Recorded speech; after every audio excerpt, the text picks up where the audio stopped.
Assalamualaikum warahmatullahi wabarakatuh. Perkenalkan, nama saya Lia Apriliani Daniel, mahasiswa aktif semester 5 jurusan Pendidikan Guru Sekolah Dasar, Fakultas Ilmu Pendidikan Universitas Negeri Gorontalo. Puji syukur kehadirat Allah Subhanahu wa Ta'ala atas segala nikmat dan karunia-Nya, sehingga saya dapat menyelesaikan tugas mata kuliah pembelajaran berbasis teknologi informasi dan komunikasi. Yang saya hormati dosen pengampu mata kuliah pembelajaran berbasis teknologi informasi dan komunikasi yang saya sebut nama beliau Bapak Dr. Isnanto SPD MED. Nah, baik, materi yang akan saya sampaikan pada kali ini yaitu tentang perubahan cuaca. Yang pertama, di sini ada pengertian cuaca. Cuaca adalah keadaan udara pada saat tertentu dan di wilayah tertentu yang relatif sempit dan pada jangka waktu yang singkat.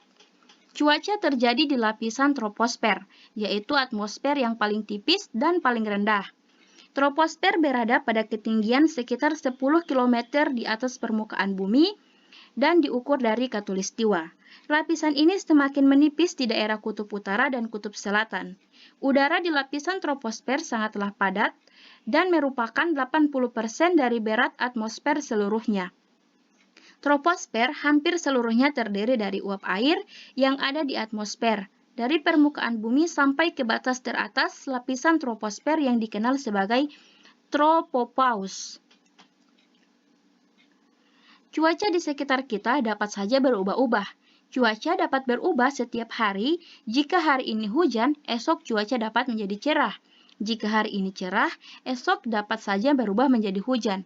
Saat cuaca cerah, matahari bersinar terang sehingga udara menjadi panas. Cuaca berawan terjadi ketika awan terkumpul dan menutupi sinar matahari. Kemudian ada unsur-unsur cuaca. Cuaca sendiri memiliki berbagai unsur yang dapat mempengaruhi penentuan cuaca di suatu daerah. Seperti yang pertama ada suhu.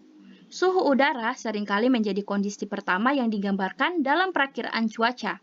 Suhu tinggi di siang hari dan suhu rendah di malam hari selalu diberikan untuk perakiraan cuaca 24 jam sehari penuh. Yang kedua ada kemungkinan hujan. Selain suhu, curah hujan adalah kondisi cuaca yang paling sering disampaikan. Peluang curah hujan akan memberitahu kemungkinan suatu lokasi akan turun hujan atau tidak. Curah hujan sendiri biasanya dinyatakan dalam bentuk persentase. Kemudian yang ketiga ada kondisi langit.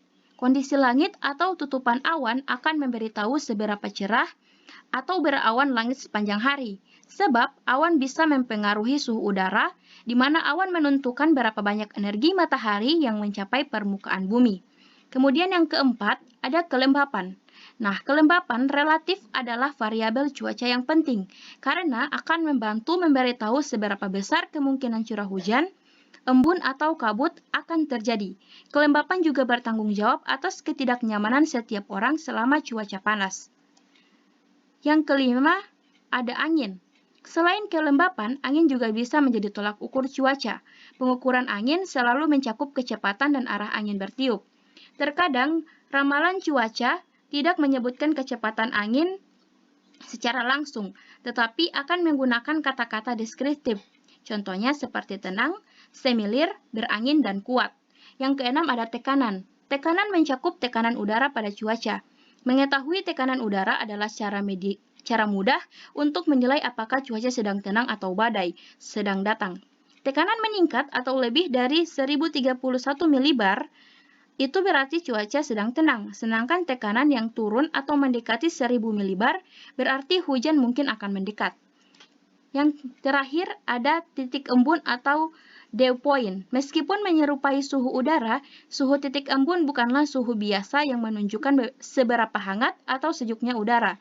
Sebaliknya, ia memberitahu suhu udara apa yang perlu didinginkan agar menjadi jenuh. Kemudian di sini ada jenis-jenis cuaca. Yang pertama yaitu cuaca cerah. Hari yang cerah atau langit cerah pada malam hari adalah saat tidak ada awan di atas cakrawala. Cuaca cerah diakibatkan oleh sinar matahari yang masuk ke bumi. Kemudian yang kedua ada berawan sebagian. Cuaca berawan sebagian adalah beberapa awan melayang di atas permukaan cakrawala. Namun sebagian besar langit tetap cerah dan tidak ada curah hujan dalam bentuk apapun. Yang ketiga ada cuaca berawan. Cuaca berawan adalah saat sejumlah besar awan menutupi langit, setidaknya separuh langit. Kemudian yang keempat ada cuaca panas. Cuaca panas menyebabkan keadaan terasa sangat gerah dan kering. Hal ini terjadi karena cahaya matahari tegak lurus masuk ke bumi. Ketinggian dapat menimbulkan udara beberapa daerah terasa panas.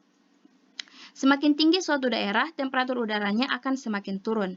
Kemudian yang kelima, ada cuaca sejuk.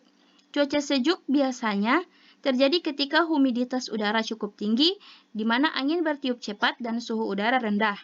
Kemudian yang keenam, ada cuaca berangin. Cuaca berangin adalah kondisi cuaca yang ditandai dengan angin bertiup kencang sehingga bisa menerbangkan benda-benda ringan yang di sekeliling atau dilaluinya. Kemudian yang ketujuh ada cuaca hujan. Cuaca hujan berlangsung saat titik-titik air yang berada di atas langit atau awan berubah menjadi tetesan air. Yang kedelapan ada salju, di mana salju adalah air atmosfer yang membeku dan jatuh ke tanah. Menutupinya, salju merupakan ciri khas pegunungan dan tetap permanen di tempat yang lebih tinggi. Kemudian yang kesembilan ada badai petir. Badai petir adalah jenis cuaca yang ditandai dengan petir. Badai petir juga disertai hembusan angin yang kuat, hujan lebat, dan terkadang hujan es dan tornado. Baik, demikian materi saya tentang perubahan cuaca. Lebih dan kurangnya saya mohon maaf. Wabillahi taufiq wal hidayah. Wassalamualaikum warahmatullahi wabarakatuh.